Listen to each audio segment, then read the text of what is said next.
यह चैनल केवल मनोरंजन के लिए है। हम किसी भी तरह के अंधश्रद्धा को बढ़ावा नहीं देते। पहले की बात है, विजयगढ़ नामक एक समृद्ध राज्य था जहां राजा विक्रम सिंह का शासन था। राजा बहुत न्यायप्रिय और साहसी थे, लेकिन एक अजीब समस्या ने उन्हें परेशान कर रखा था। पिछले कुछ महीनों से राजमहल से बहुमूल्य वस्तुएं रहस्यमयी तरीके से गायब हो रही थीं। चौंकाने वाली बात यह थी कि महल में कोई जबरदस्ती घुसपैठ नहीं हुई थी, लेकिन फिर भी खजाने की चीजें चोरी हो रही थीं। राजा ने अपने सबसे वफादार सेनापति अर्जुन को इस गुत्थी को सुलझाने का आदेश दिया। पूरे महल में पहरेदार बढ़ा दिए गए, लेकिन चोर का कोई सुराग नहीं मिला। एक दिन महल के बगीचे में राजा टहल रहे थे कि अचानक उन्होंने देखा कि एक छाया तेजी से खंभे के पीछे छिप गई।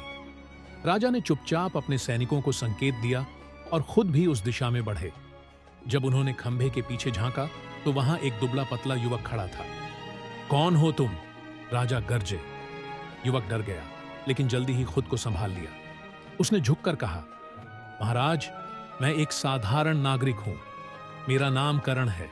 मैं किसी अपराध में शामिल नहीं हूं। राजा ने उसकी आंखों में देखा। वहां डर तो था, पर एक अनोखी चमक भी थी।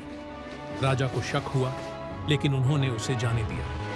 रात को राजा ने सोने का नाटक किया और चुपचाप अपनी तलवार के साथ छिप गए। आधी रात को उन्होंने देखा कि कमरे की छत पर लगे एक नक्काशीदार हिस्से से कोई उतर रहा था। यह वही युवक था, करण। राजा तुरंत कूद पड़े और उसे पकड़ लिया। तो तुम ही हो चोर? राजा गरजे। लेकिन करण मुस्कुराया और बोला, महाराज, मैं चोर तो हूं, लेकिन असली रहस्य अभी बाकी है। राजा को आश्चर्य हुआ। क्या मतलब? करण बोला, आपके महल के भीतर ही कोई है जो इन चोरियों के पीछे है। मैं केवल उन्हीं चीजों की चोरी करता हूं जो पहले से ही किसी ने गायब कर दी होती हैं। राजा को यह सुनकर झटका लगा। कौन है वह? करण ने धीरे से कहा, महाराज, आपका सबसे वफादार सेनापति अर्जुन ही असली चोर है।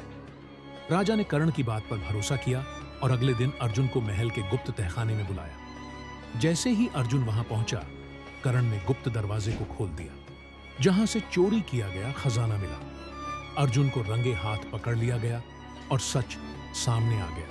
वह वर्षों से धीरे धीरे खजाने की चीजें चुराकर अपने लोगों के बीच बांट रहा था, ताकि भविष्य में वह खुद राजा बन सके। राजा विक्रम सिंह ने अर्जुन को कैद कर लिया और करण को इनाम दिया, लेकिन करण ने इनाम लेने से इनकार कर दिया और कहा, महाराज, मुझे सिर्फ न्याय चाहिए था, धन नहीं।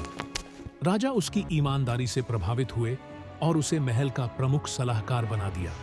इस प्रकार विजयगढ़ न केवल एक बड़े धोखे से बचा, बल्कि उसे एक बुद्धिमान सलाहकार भी मिला।